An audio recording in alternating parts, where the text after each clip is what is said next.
Which policy has been approved by the Union Cabinet for the space program? Indian Moon Policy 2024, Indian Space Policy 2023, and Indian Earth Policy 2023. The correct option is Indian Space Policy 2023. The Central Cabinet had approved the Indian Space Policy 2023 on April 6. Which of these is to be encouraged in the Indian Space Policy 2023? Role of private sector to increase the share in the global space industries, promotion of research and education, all of above. इसका correct option all of एबो है।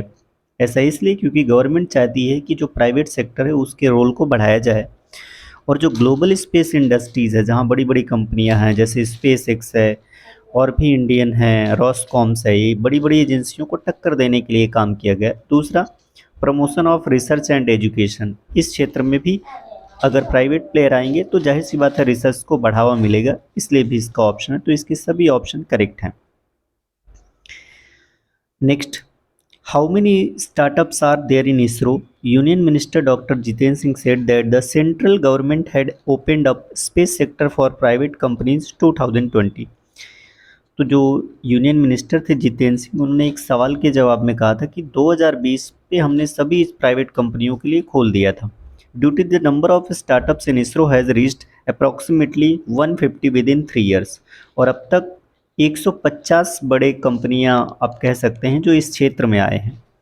Y is the space policy necessary? तो इसका जवाब उन्होंने दिया, the global space industry is worth more than 500 billion, with the United States of China spending the most. India's current share is only 2%, and it is necessary to encourage the private sector to increase India's share. पूरा जो global industry है space की वो 500 billion की है और इस साल भारत ने एक्सपोर्ट किया है 750 बिलियन का, और भारत की जो स्पोर्ट्स में अभी योगदान है वो सिर्फ 2% है। तो इसको इंक्रीज करने के लिए भी इस पॉलिसी को लाना ज़रूरी था। इसरो का फुल फॉर्म है इंडियन नेशनल।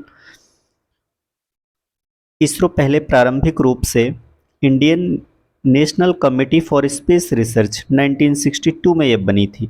बाद में इसी को 1969 15 अगस्त को इसरो बना दिया गया, तब इसका नाम हो गया इंडियन स्पेस रिसर्च ऑर्गेनाइजेशन।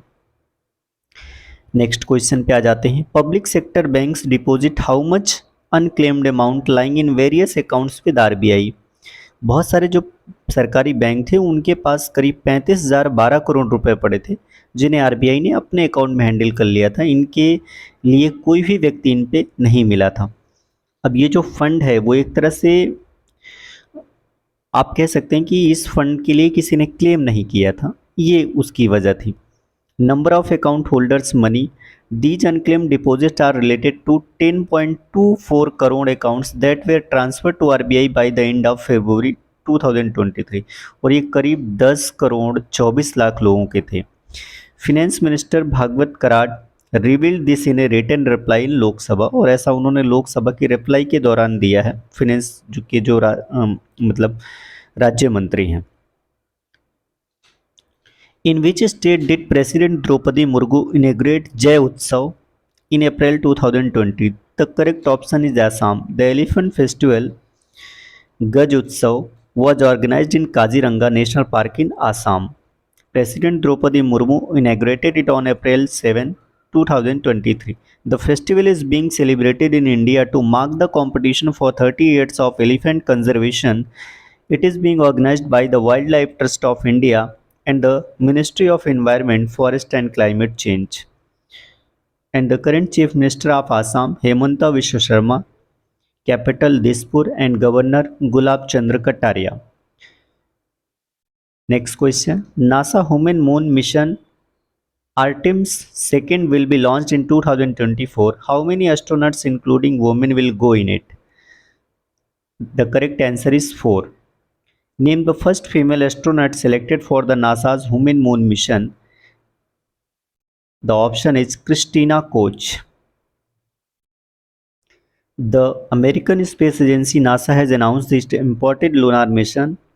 यहाँ पे जो मून है उसका भी मतलब चंद्रमा होता है और जो लूनार है उसका भी मतलब चंद्रमा होता है। This mission is scheduled to be launched in 2024, will be launched for 10 days. Our next questions.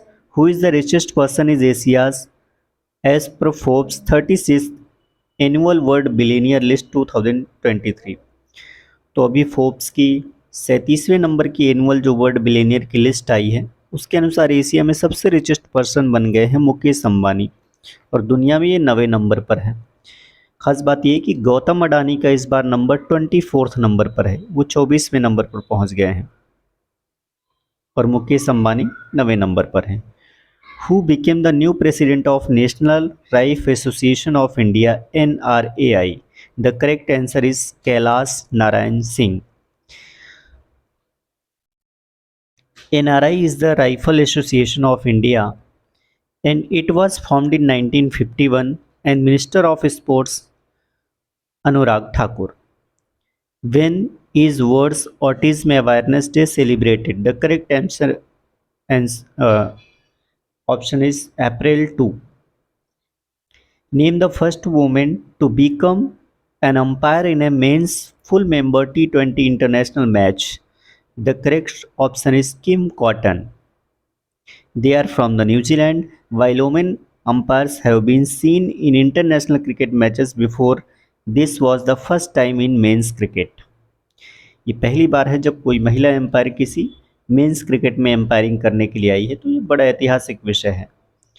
Who is the chairman of the high level committee unfinished real estate projects? And the answer is Amitabh Kant. जो भी बड़े builders हो उनके बहुत सारे project में लोगों का पैसा फंस जाता है और फिर वो प्रोजेक्ट कई सालों तक पूरा नहीं हुआ, तो केंद्र सरकार ने ऐसे बहुत सारे प्रोजेक्ट्स के लिए एक कमेटी गठित कर दी है और उस कमेटी का चीफ बनाया है अमिताभ कांत को। Next question, where was the fourth Asian kho kho championship 2023 held? The correct option is Assam. The fourth Assam Kho-Kho Championship 2020 was held in Tamulpur, Buxa district in Assam.